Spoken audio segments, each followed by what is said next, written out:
Hello and welcome back to another episode of Power Rangers Lore. Today we're going to talk about the Cyber Dimension.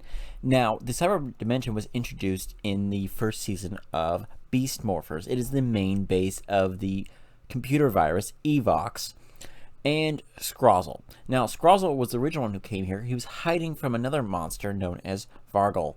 Now, he was the sole inhabitant and became the de facto ruler and set up a lab, created an army of machines to protect himself from Vargal.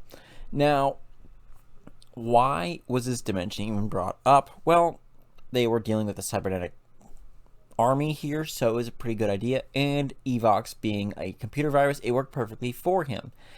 Now, other than that, it really didn't do anything else. It was kind of just a big, giant junkyard, in truth. Now, Evox greatly disliked it, once calling it a miserable hole of a dimension, but he needed it.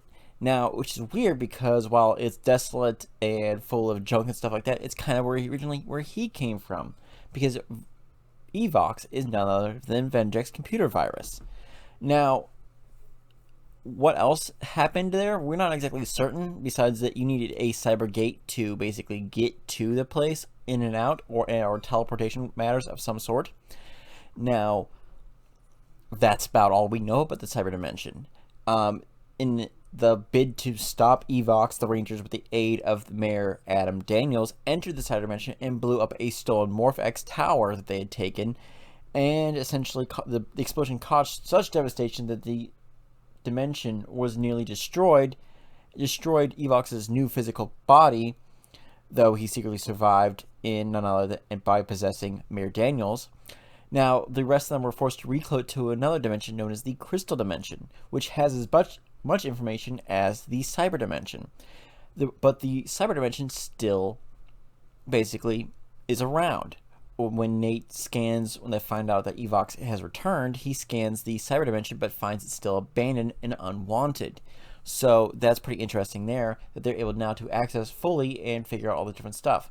Now, if you look in the pictures that were provided behind it, there's not much. It's basically just the ruins of some ancient civilization. There's some buildings in the background and the like. That's a very big contrast to that of the Crystal Dimension, which is just got crystals everywhere.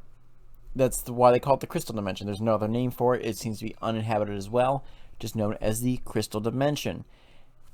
And that's kind of it. So, some people brought up about their videos or questioning about, like, with the Cyber Dimension doing all this stuff. Like, well, the Cyber Dimension is just called the Cyber Dimension. It has nothing to do with technology other than the fact there's a bunch of scrap pieces there. So don't get too excited when you're talking about all these different things in the Machine Empire. We don't know. They could add more, but we don't know anything beyond what they've told us, which is next to nothing. So there's a lot of, like, filler they can put in there, but right now we don't know anything. Now, besides fan theories, that's it. So let me know what you guys think. Do you think they're going to use the Cyber Dimension and the Crystal Dimension later on? Could the Crystal Dimension be where the Zeo Crystal is? Are those all Zeo Crystals? We're not 100% certain. They're not brought up, but that'd be a really good idea, bringing that back as a good little nostalgia call. And the Cyber Dimension, a good way to bring back the Machine Empire or any other electronic enemies we've ever had to deal with, or where they all came from. Thank you very much, guys. Have a good one. Make sure to like, comment, and subscribe. Let me know how you guys feel about this. And remember, I messed up there. Remember, may the power protect you always.